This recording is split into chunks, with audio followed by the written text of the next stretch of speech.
Selamat pagi untuk kita semua. Nah, dalam video ini akan menjelaskan beberapa instrumen yang akan digunakan dalam penelitian. Nah, yang pertama ada spektro UV-Vis, spektro massa, spektro IR, dan terakhir adalah spektro NMR.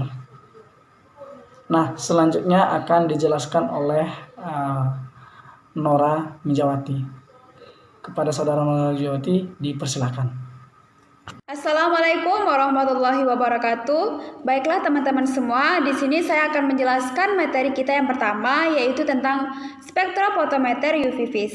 Nah, spektrofotometer UV-Vis adalah suatu pengukuran panjang gelombang dan intensitas sinar ultraviolet dan cahaya tampak yang diabsorbsi oleh sampel. Nah, biasanya spektroskopi UV-Vis ini digunakan untuk molekul dan ion anorganik serta kompleks dalam larutan. Selanjutnya, prinsip kerja dari UV-Vis ini adalah terjadinya interaksi antara energi yang berupa sinar monokromatis dari sumber sinar dengan materi yang berupa molekul. Pada saat kita melakukan analisa menggunakan spektroskopi UV-Vis, ada terjadi kesalahan-kesalahan. Namun kesalahan ini disebabkan oleh beberapa faktor. Yang pertama itu adanya serapan oleh pelarut. Nah, hal ini dapat diatasi dengan kita menggunakan belangko. Belangko ini yaitu larutan yang berisi selain komponen yang akan kita analisa, termasuk sebagai zat pembentuk warna. Lalu yang kedua, serapan oleh kupet. Nah, kupet ini biasanya digunakan dari bahan gelas atau kuarsa. Namun, kupet yang berbahan kuarsa itu memiliki kualitas yang lebih baik. Selanjutnya, kesalahan yang ketiga itu kesalahan fotometrik normal pada pengukuran dengan absorbensi sangat rendah atau sangat tinggi. Hal ini dapat diatur dengan pengaturan konsentrasi sesuai dengan kisaran sensitivitas dari alat yang kita gunakan. Baik, untuk contoh analisanya sesuai dengan penelitian Muhammad et al. Dengan judul Isolasi Identifikasi dan Uji Aktivitas Senyawa Alkaloid daun pinahong menunjukkan bahwa isolat tersebut mempunyai panjang gelombang maksimum sebesar 265 dan 275 nanometer yang diindikasikan bahwa senyawa tersebut termasuk ke dalam golongan alkaloid indol. Baiklah, di sini saya akan mempresentasikan mengenai tentang spektroskopi massa. Nah, kita mulai dari prinsip dari spektroskopi massa ini. Nah, yang pertama yaitu prinsipnya menghasilkan berkas sinar kation dari zat. Yang kedua, dia juga dapat menghasilkan berkas kation menjadi bentuk spektromassa. Yang ketiga, dia juga dapat mendeteksi dan mencatat nilai massa relatif dan kelimpahan isotopnya atau intensitasnya. Nah, pada slide selanjutnya ini kita lihat ada gambar mengenai dari prinsip kerjanya, yaitu dari ionisasi. Itu dapat tuh yang di ujung sebelah kiri, kemudian ada akselerasi. Nah, itu pada ujungnya juga, kemudian ada defleksinya, deteksinya, dan ada vakum pumpnya. Di sana ada elektromagnetnya sama vaporis untuk peletakan sampelnya. Nah, ada juga tadi gambar sebelumnya itu udah ya, ada ionisasinya, ada percepatannya, ada pembelokannya sama pendeteksinya. Nah, yang tahap pertama itu ionisasi. Nah, ionisasi di sini kita mengambil satu atau lebih elektron dari atom tersebut untuk terbentuknya ion positif. Nah, ada yang keduanya itu, untuk tahap keduanya itu percepatan. Percepatan di sini mempunyai kinetik yang sama. Nah, ada tahap yang ketiga yaitu pembelokan. Yang ketiga ini dibelokkan menggunakan medan magnet, di mana massa ion tersebut semakin ringan akan semakin dibelokkan. Bila dibelokkan, dia massanya akan semakin ringan.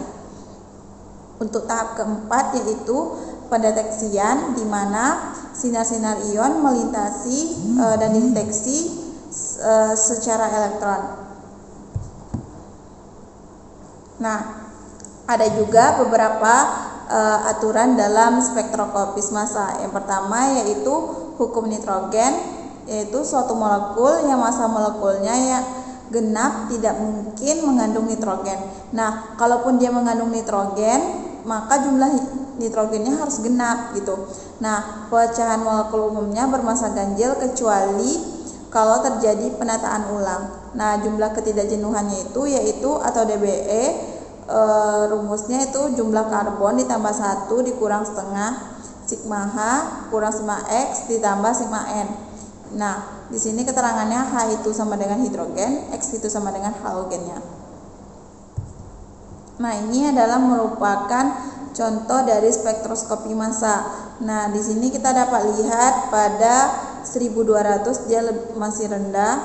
Nah, yang paling tertingginya itu pada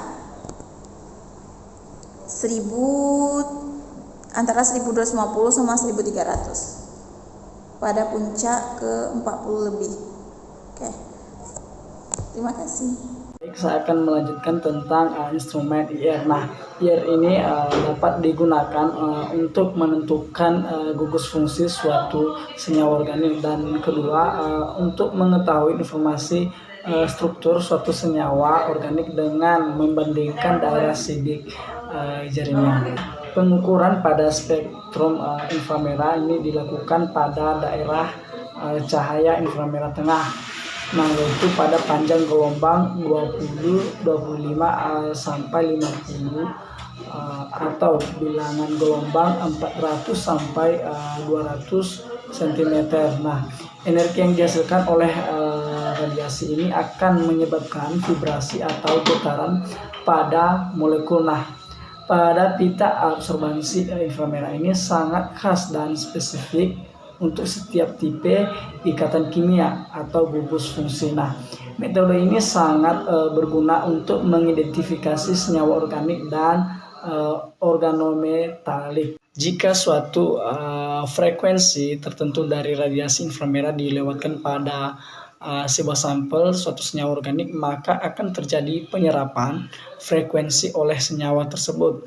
Nah, detektor yang ditempatkan pada sisi lain dari senyawa akan mendeteksi frekuensi yang dilewatkan pada sampel yang tidak diserap oleh senyawa. Nah, banyaknya frekuensi yang melewati senyawa atau yang tidak diserap akan diukur sebagai persen transmitan.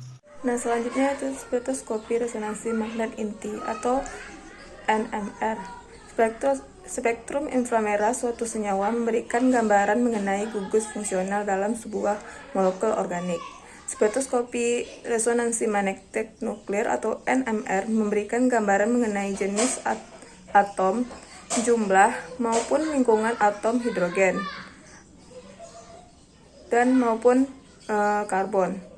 Spektroskopi NMR didasarkan pada penyerapan gelombang radio oleh inti-inti tertentu dalam molekul organik apabila molekul tersebut berada dalam medan magnet yang kuat.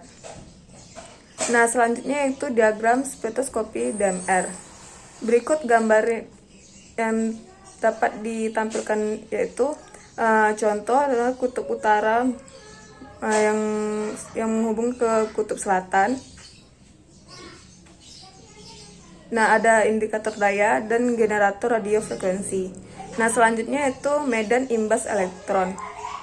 Nah, dapat dilihat pada gambar tersebut yaitu elektron ikatan sigma yang beredar pada elektron atom dan medan imbasan melawan HO. Nah, selanjutnya yaitu medan imbasan elektron P. Medan magnet molekul imbasan yaitu proton yang tak berpisah dan elektron yang berputar. Nah, selanjutnya yaitu medan imbasan dalam aldehida. Nah, elektron yang berputar dengan medan magnet imbasan. Nah, sekian.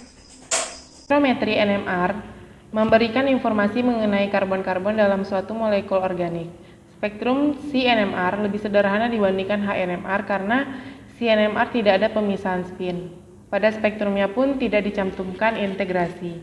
Nah, di sini ada spektrum HNMR senyawa 1 CDCl3 pada 500 mHz pada referensi Rugayar 2017. Di sini ada beberapa spektrum yang bisa teman-teman lihat.